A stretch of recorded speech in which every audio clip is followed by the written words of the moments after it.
afternoon, and thank you all for joining us. Today I'm pleased to be joined by County Supervisor Nathan Fletcher, as well as San Diego City Council member Cate. We've heard a lot about change this week. There's been a lot of talk about plans, about phases and stages. And as a result, there is a lot of confusion. So there are 2 points that I really want every San Diegan to know. First, San Diego County and the entire county has really been working diligently and has safe plans for reopening, plans that protect employees and plans that protect workers.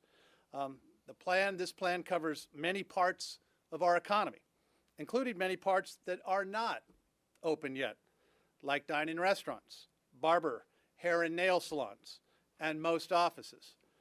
This is not a plan for businesses to return to normal. It's a plan for how business will operate in this new normal, with things like physical distancing, frequent cleanings, and limited occupancy.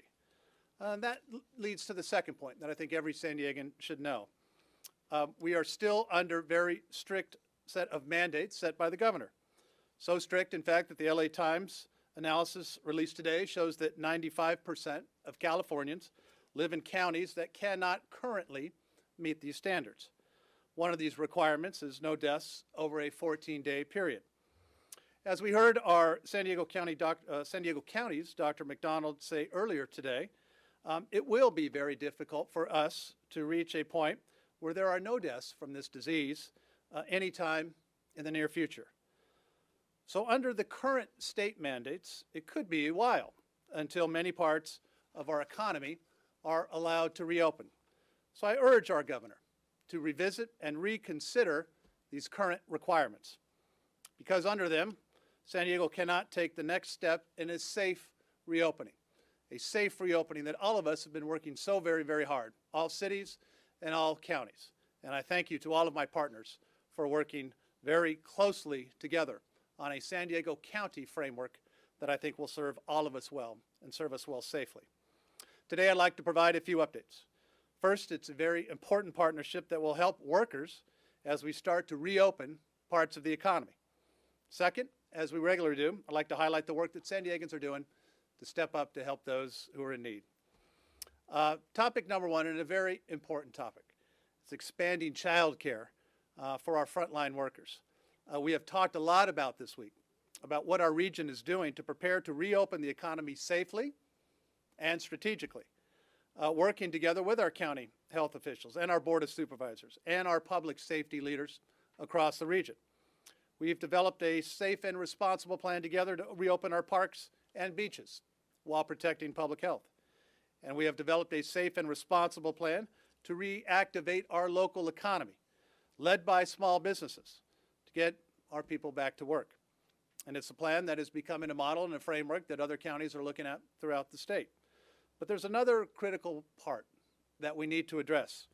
Our economy, of course, is powered by people with families, people with children.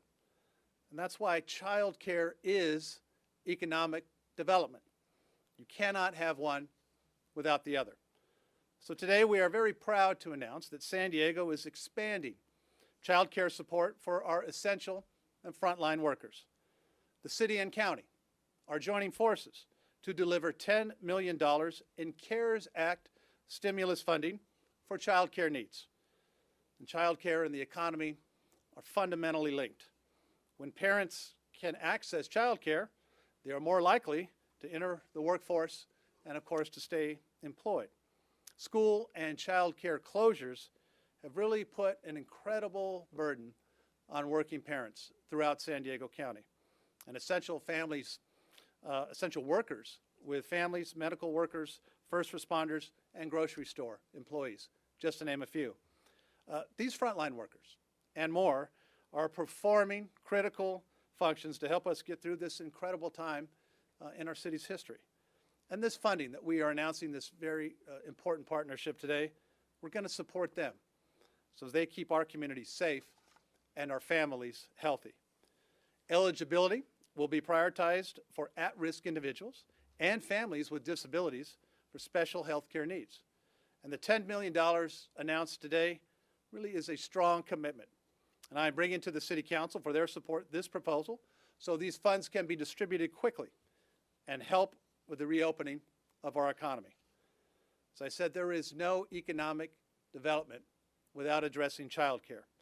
So on behalf of the City of San Diego, I'm committing this $5 million for essential workers who need child care. That matches what the County Board of Supervisors approved earlier this week as we work together to address the issues of child care that many, many San Diego families rely on. And now it's my pleasure to introduce Supervisor Nathan Fletcher. Supervisor Fletcher, thank you for your very important work on this topic and appreciate the action of the Board of Supervisors. Thank you, Mayor Faulconer, and appreciate our continued cooperation and collaboration between our city government and our county government, whether it's been issues of homelessness, of hand washing stations, of putting together safe reopening plans, or here standing today in unity around the commitment to child care. Our city and county continue to work together and to move together as the public expects us all to do in a time of difficulty and crisis. The reality is we're in the early miles of a marathon when it comes to dealing and tackling with the coronavirus challenge that we face in the pandemic in front of us. We talk about April being a month of action, and San Diegans stepped up in a huge way. We saw a significant flattening of the curve. We saw tremendous success and progress, which has allowed us to move into May being a month of adapting. As we begin turning the dial to ease things and open things, we have to adapt our way of life in order to contain the spread as we move into a new phase with the same success that we had in previous eras. Those are things like physical distancing and face coverings and hand washing stations. Today, San Diego County and the state of California took a step forward, moving into phase 2 with opening of retail, some manufacturing, logistics, supply, warehouse, and we anticipate additional steps deeper into phase 2 in the coming weeks. But an important part of having people get back to work is ensuring the availability of child care. At a time when our schools are closed, when grandparents are not the best place for kids to be given their vulnerability because of age, we have to do everything we can to ensure that there are more child care opportunities available for workers as they go back to work. Earlier this week, as the mayor mentioned, I was proud to bring before the County Board of Supervisors an action for the county to make a $5 million commitment to an incredible and existing child care program to provide vouchers for our workers who are going back into the economy. And to stand here today and have that $5 million now matched by $5 million from the city, one, demonstrates our continued cooperation and work together, but two, demonstrates our joint commitment to help those families know there will be more opportunities available for you for child care in more affordable ways and more affordable settings. And so I'm incredibly grateful for the City of San Diego, for my colleagues on the Board of Supervisors, and for us collectively taking a $10 million commitment to fund this program. Earlier, the state of California made a commitment to this program with millions of dollars in vouchers, and they were gone like that. We know that the demand is there. We know that the need is there. We know that this effort must be one part of a multi-pronged approach to provide more opportunities, more access, more places for parents to be able to put their kids in safe environments, in environments that have been designed with the coronavirus pandemic in mind, and with standards in place to protect them as best as possible. But this effort will go a long way, and so I want to thank the mayor, Councilmember Cate, and the rest of the members of the San Diego County members of the council for their commitment and their continued efforts to get us through this crisis in a smart way, in a strategic way, in a way that recognizes the need of so many. So thank you, Mr. Mayor. Thank you to everyone here, and I look forward to continuing our collaboration and continuing our progress as a region through this. Thank you, Supervisor Fletcher, and thank you again for the fact that our cities and our county are working so well together. That is a hallmark that we look to with a lot of pride as we continue to do a lot of important work together. Next up from our San Diego City Council, Councilmember Cate, and Councilmember Cate, who's been a very outspoken advocate in the area of child care. Councilmember Cate, please come up and say a few words. Thank you, Mr. Mayor, and good afternoon, everybody. The need for child care is critical for workers who are on the front lines of the COVID-19 crisis, especially our healthcare workers. They need to do their jobs at full productivity despite the shutdown of schools and some child care centers. As chair of our city's Economic Development Committee and a father of two, access to quality child care is one of my top priorities. Last month, Councilmember Ward, Councilmember Montgomery, and myself sent a letter to the county urging them to allocate funding to provide up to 3,000 essential workers with child care. Earlier this week, the County Board of Supervisors unanimously voted to approve this request and allocate the $5 million in CARES Act funding to make emergency child care vouchers available to essential frontline workers and families. And I want to thank Supervisor Fletcher for bringing this issue to the board for their consideration. But the city is needed to match that amount. Following the county's vote, our office asked the mayor to allocate $5 million in CARES Act funding to ensure that essential workers and families have access to these child care vouchers. And I am pleased to stand here today to announce that funding by the city and thank Mayor Faulconer for his leadership in this effort. According to the San Diego Workforce Partnership's Workforce Plus Child Care report, 70% of San Diego families with children under 12 with both parents in the household are working. I am part of that 70%. Today's allocation might not help all, but will help many. I want to thank all the child care advocates for helping to make this possible. This includes many organizations, but I want to thank in particular the San Diego Workforce Partnership and the YMCA. Together, we will continue to take action and make conscious steps to reopening and recovering San Diego. Thank you. Thank you, Mr. Mayor. Thank you, Councilmember. Again, thank you for your help and your leadership, and looking forward to strong support for all of our colleagues on the City Council. Finally, today, in today's update, our continued efforts to highlight San Diegans that are stepping up in this time of very great need. We're a little over a week into required face coverings when you're outdoors. And with that, we have seen more and more San Diegans in need of a homemade face mask to help stop the spread of COVID-19, and to reserve the medical grade PPE for our healthcare workers. Today I'd like to highlight one of the nonprofits whose efforts are really keeping San Diegans safe and healthier. The Little Saigon Foundation typically helps bolster the revitalization and the rebranding of the Little Saigon district in City Heights. But as this virus began to take hold, the Little Saigon Foundation stepped up. They created a network where their members combining their talents to protect their community. With donated materials, members of the Little Saigon Foundation began sewing and creating nearly 25,000 masks to donate.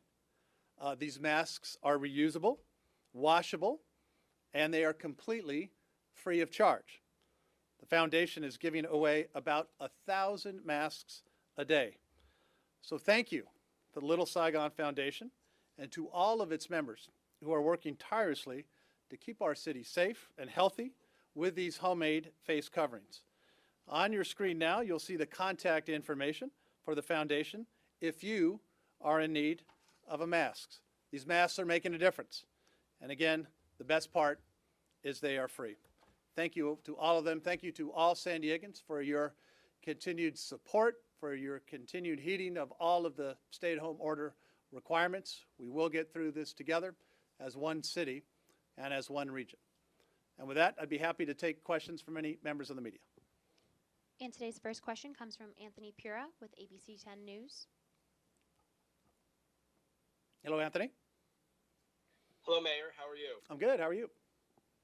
I'm doing all right. So my question today is about Sunset Cliffs. Yeah. Councilmember Jennifer Campbell is asking that Sunset Cliffs be closed because the crowds there are not following public health orders. So my question's in two parts. First, how seriously is the city taking this request to close down Sunset Cliffs? And second, is there any other alternatives that the city is looking into if people continue to break public health orders? Yeah, no, I appreciate that question. And at one of our updates earlier this week, I think you heard Chief Nislight asking the public to comply, particularly when it came to Sunset Cliffs. Folks going out at night is where the real issues are, watching the bioluminescence. We have seen a lot more compliance, but it hasn't been enough.